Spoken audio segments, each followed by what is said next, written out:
Hi friends, எல்லாரும் எப்படி இருக்கீங்க? வெல்கம் டு சுஜி வீட்டு சமையல். இன்றைக்கி நம்ம முறுக்கு செய்ய போகிறோம். தீபாவளி பலகாரம் செய்ய போகிறோம். ஃபஸ்ட்டு முறுக்கு செஞ்சுருவோம். முறுக்கு பெரிய வேலையாக இருக்கும். கூட மாட நம்ம ஹஸ்பண்டையோ இல்லை வீட்டில் உள்ளவங்க எல்லாத்தையும் யாரையும் அப்பாவோ இல்லை தம்பியோ இல்லை ஃப்ரெண்ட்ஸ் கூட நம்ம சேர்ந்து செய்கிறதோ இல்லை கூட்டு குடும்பமாக இருக்கிறவங்க எல்லாத்துக்குமே ஒரு ஹாப்பியாக இருக்கும். இவங்களுக்கு கொஞ்சம் ஒரு நாளைக்கு இவங்களுக்கு ஒரு நாளைக்கு அவங்களுக்கு நம்ம போய் உதவி செய்வோம். ரொம்ப நல்லாயிருக்கும்.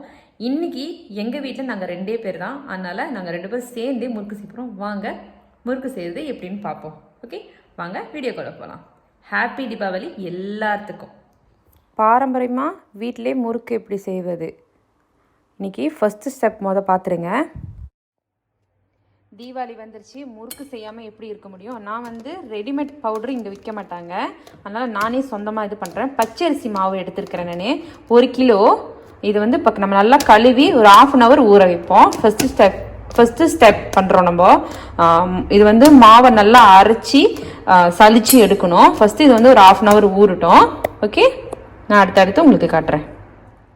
நல்லா அரிசியை நல்லா கழுவிட்டேன். ஒரு 4 தடவை நல்லா கழுவி ஊற வச்சுட்டேன். பாருங்கள், ஒரு 1/2 hour ஊறின பிறகு எடுத்து தண்ணியெல்லாம் நல்லா வடிச்சிட்டு ஒரு துணியில் போட்டு கொஞ்சம் ட்ரை பண்ணுவோம் நம்ம. அதுக்கப்புறம் தான் நம்ம பவுடர் பண்ண முடியும். ஏன்னா முறுக்குக்கு அப்படி தான் செய்வாங்க.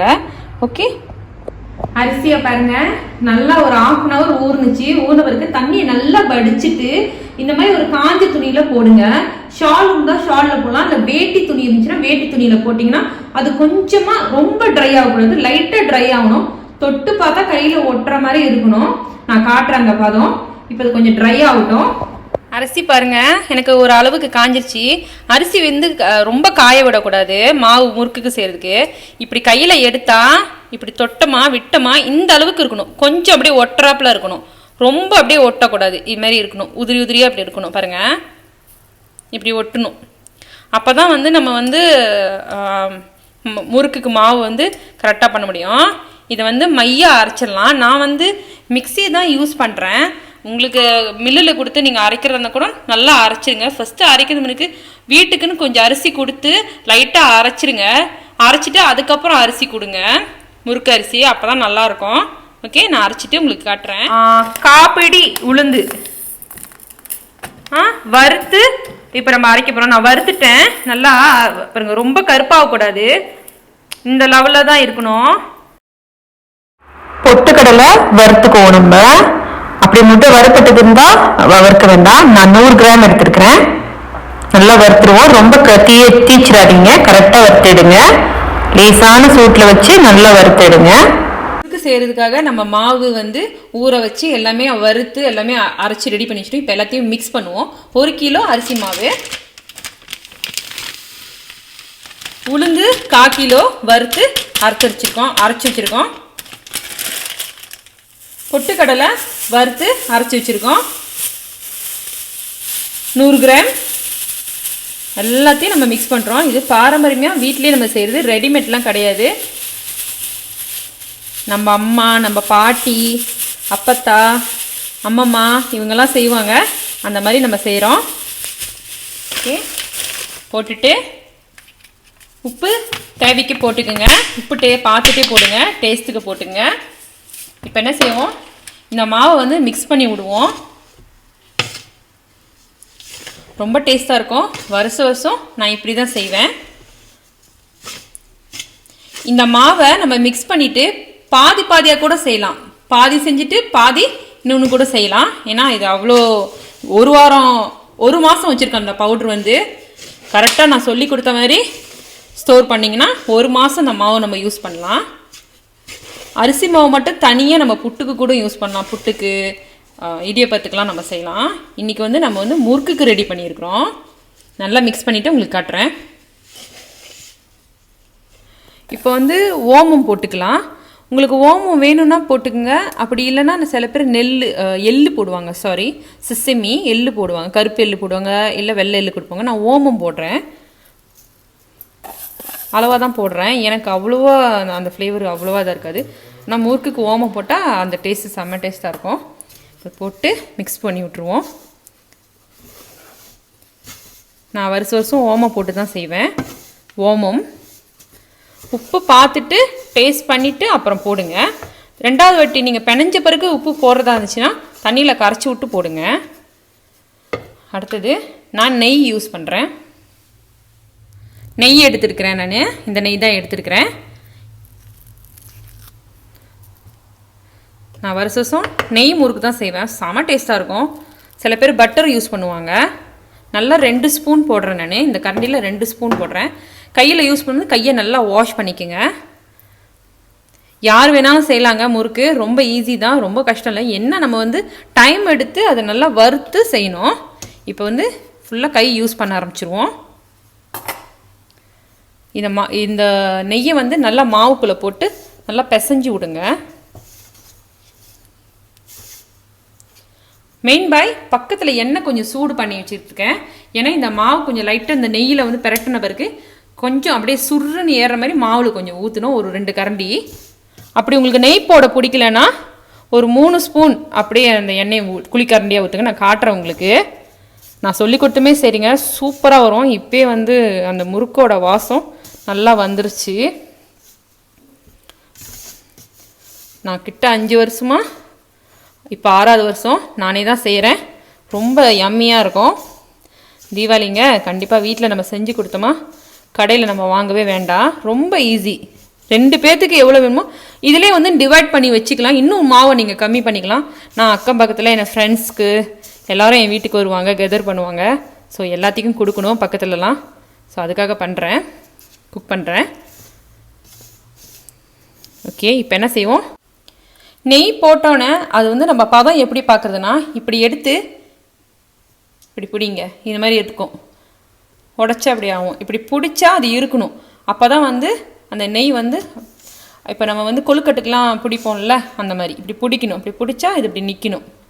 இதுதான் பதம். நெய் போட்டோன்னே இந்த அளவு தான் வரணும். எண்ணெய் வந்து இப்போ நான் வந்து நெய் போட்டுக்கனால இந்த இதில் வந்து இந்த குழிக்கரண்டியில் ஒரு குழிக்கரண்டி அண்டி தான் எண்ணெய் ஊற்றுறேன். கொஞ்சம் சூடாக இருக்கிறோம். ரொம்ப அப்படியே அனல் பறக்கிற மாதிரிக்கு சூடு கிடையாது. இப்போ இதில் ஊற்றுனா நல்லா அப்படியே சுருணும். ஸோ பார்த்து கை சூடு பார்த்துட்டு இது பண்ணுங்கள். கொஞ்சம் சூடாக தான் இருக்கும். அவ்வளோதான். இப்போ இதை நல்லா பிரட்டி விட்டுக்குவோம். பிரட்டி விட்டுட்டு சில் தண்ணியில் இதை நான் பிணைய போகிறேன். அதையும் நான் உங்களுக்கு காட்டுறேன். இப்போ என்ன செய்வோம்? கொஞ்சம் கொஞ்சமாக தண்ணி விட்டு பிணைஞ்சிருவோம். நல்லா சில் தண்ணி தான் நான் ஊற்றுறேன். ஓகே, கொஞ்சம் கொஞ்சமாக இது பண்ணுங்கள். நல்லா சில்லுன்னு இருக்கணும் தண்ணி, நல்லாயிருக்கும். அதுக்குன்னு ஃப்ரிட்ஜர் வச்சு எடுத்துடாதீங்க. இப்போ இதை அப்படியே சாஃப்டாக பிணைஞ்சி எடுங்க.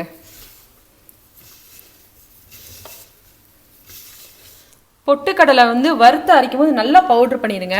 திருப்பாக இருந்துச்சுன்னா, அது கொரன்னு இருந்துச்சுன்னா எண்ணெயில் போட்டால் வெடிக்க வாய்ப்பு இருக்குது.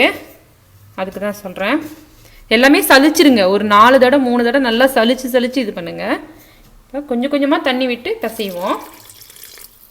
பிசைஞ்சிட்டு உங்களுக்கு நான் காட்டுறேன்.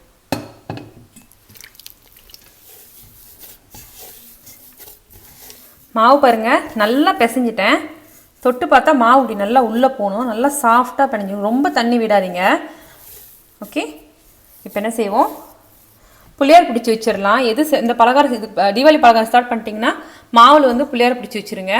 எண்ணெய் சூடு பண்ணிக்கிட்டு இருக்கிறேன். மாவு பிணைஞ்சோன்னே எண்ணெய் சூடு பண்ண ஆரம்பிச்சிருங்க. இப்போ என்ன செய்வோம்? முறுக்கு புளிகிற அச்சியில் வந்து போடுவோம். போட்டு ட்ரை பண்ணி பார்ப்போம். கொஞ்சமாக போட்டு ட்ரை பண்ணுவோம். நான் பாருங்கள், ஸ்டாரோட தான் எடுத்துருக்கேன். 3 எடுத்துருக்கிறேன். உங்களுக்கு வந்து தேன் கொலையில் கூட போடுறதா கூட போட்டுக்கலாம். இந்த இது வந்து எதில் வேணாலும் செஞ்சுக்கலாம். உப்புட்டு கரெக்டாக இருக்குது எனக்கு. சில பேர் இதில் வந்து மிளகாத்தூள் கூட போடுவாங்க கொஞ்சம் காரத்துக்காக. அது அவங்கவுங்க விருப்பம். இப்போ என்ன செய்வோம்? இதை பிழிஞ்சு பார்ப்போம். கரெக்டாக நேராக வருதானே, பிஞ்சு வராமல் பார்த்துக்குவோம்.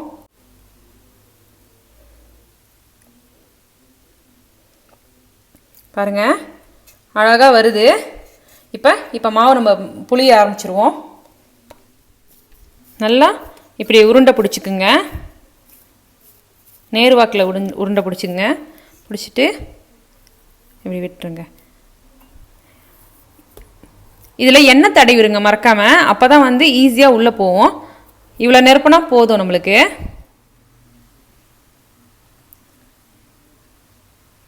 போதும், நம்ம இப்படி ஒரு 2 சுற்று சுற்றினா போதும். இப்போ அதை எடுத்து விட்ருங்க. இப்போ எடுத்து விட்டுட்டு இந்த மாதிரி கரண்டியில் கூட நீங்கள் செய்யலாம். பாருங்கள், அப்படியே போட்டுருங்க. நல்லா இப்படி சுருன்னு ஏறுது பாருங்கள், மிதங்கி வந்துருச்சு. அனலை இப்போ ஸ்லோ பண்ணிக்கலாம். இந்த முறுக்கு நல்லா வெந்த பிறகு எடுத்து சுறுசுறுப்பெல்லாம் அடங்கிரும். சுறுசுறுப்புன்னு அடங்கின பிறகு எடுத்து டேஸ்ட் பண்ணி பாருங்கள். ஃபஸ்ட்டு பிள்ளையார் பாக்கு வச்சுட்டு அதுக்கப்புறம் டேஸ்ட் பண்ணி பாருங்கள். உப்பெல்லாம் கரெக்டாக இருங்க. அப்புறம் அடுத்தடுத்து நம்ம போட ஆரம்பிச்சிருவோம். இப்போ பாருங்கள், போட்டதும் அந்த இது பொரிப்பு அடங்கிருச்சு. திருப்பி விட்டுட்டேன். நான் வந்து வறுத்து அரைக்கும் போது ரொம்ப அப்படியே ப்ரௌன் கலர் அது வறுக்காதனால ரொம்ப வந்து அது பாருங்க, முறுக்கு பாருங்க வெள்ளையாகவே வந்திருக்குது. இப்போ இதை பிள்ளையார் பாக்க வைக்கணும். ஃபஸ்ட்டு இது மாதிரி வச்சிருங்க, எண்ணெய்லாம் வடிஞ்சிரும். இந்த மாதிரி பொரிப்பு அடங்கின கையோட எடுத்துருங்க. அப்படின்னா மொறுன்னு ஆச்சுன்னு அர்த்தம். மாவு உள்ளுக்கு வெந்துருச்சு. நல்லா எண்ணெயை வடிச்சிட்டு எடுங்க. பாருங்க, விழுவும் போதே அப்படியே கரக்கரப்பாக இருக்குது. முறுக்கு பாருங்க எவ்வளோ வெள்ளையாக வந்திருக்கு. முறுக்கு பாருங்க, கேக்குதா? நல்லா மொறுன்னு வந்திருக்குது. நான் உளுந்து வந்து ரொம்ப அப்படியே டார்க்கா ஆக்கல, அதனால தான் என்னோட முறுக்கு வெள்ளையா இருக்குது. உங்களுக்கு அப்படி வேணா நான் சொல்லி கொடுத்த மாதிரியே செய்யுங்க. இப்போ இந்த பிள்ளையாருக்கு படைச்சிட்டு அதுக்கப்புறம் டிஷ்யூவில் கூட நீங்கள் கரண்டியில் வைக்கலன்னா இந்த மாதிரி டிஷ்யூவில் போடலாம். போட்டுட்டு மாதிரி இது பண்ணிவிட்டு இப்படி எடுத்து விடுங்க ஒட்டினாப்பில். இது வந்து இப்போ என்னோட ஹஸ்பண்ட் செஞ்சுக்கிட்டு இருக்காரு. இப்போ இதை எடுத்து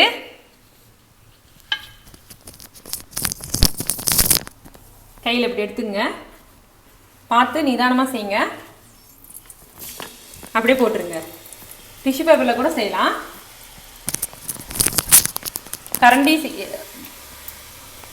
அந்த மாதிரி கரண்டி இல்லைன்னா கூட இந்த மாதிரி கூட நம்ம செய்யலாம். ரொம்ப ஈஸி. பாருங்கள், அடுத்தது புளியிறாரு பாருங்கள், கட்டுறேன். ஒடுக்கமா கடைசி உள்ளுக்கு வைங்க.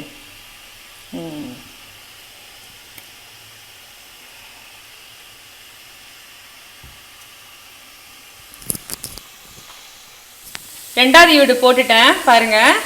இப்படி பொறிப்பா வரும். அதுக்கப்புறம் அனல் அப்படியே இறங்க ஆரம்பிச்சோன்னே லைட்டாக திருப்பி விடுங்க, வெந்துடும். ரொம்ப ஈஸி தான், டக்குன்னு முடிஞ்சிடும். பக்கத்தில் ஹஸ்பண்ட் வச்சுக்கிட்டு செய்யுங்க. இப்போ என் ஹஸ்பண்ட் தான் எல்லாமே புழிஞ்சு கொடுக்குறாரு. வருஷம் அவர் தான் எனக்கு இது செய்வார். ஏன்னா கை ரொம்ப வலிக்கும். அதனால தான் தீபாவளிக்கு நம்ம குடும்பமாக செய்வார். ரொம்ப ஹாப்பியாக இருக்கும். அவர் கைக்கு வந்த மாதிரி எல்லாம் செய்வார். ரவுண்டாக போட மாட்டார். அவருக்கு எப்படிலாம் பிடிச்சிக்கோ அப்படிலாம் போட்டுருவார். ஓகே, எல்லாம் சுட்டு முடிச்சுட்டு உங்களுக்கு நான் காட்டுறேன்.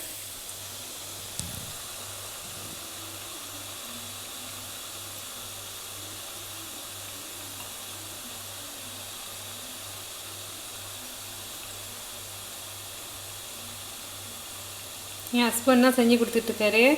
ஏன்னா இது கை வலிக்கும் பயங்கரமாக. நம்மளுக்கு அவ்வளோ ஸ்ட்ரென்த்து கிடையாது. நீங்களும் அதேமாதிரி யாராச்சும் வீட்டில் ஆண்களுக்குங்க அவங்கக்கிட்ட ஹெல்ப் கேட்டுக்குங்க. பாருங்கள், நல்லா சூப்பராக பண்ணியிருக்காரு. இப்படி இங்கே பார்த்தீங்கன்னா எல்லாம் வெந்துக்கிட்டு இருக்குது பாருங்கள்.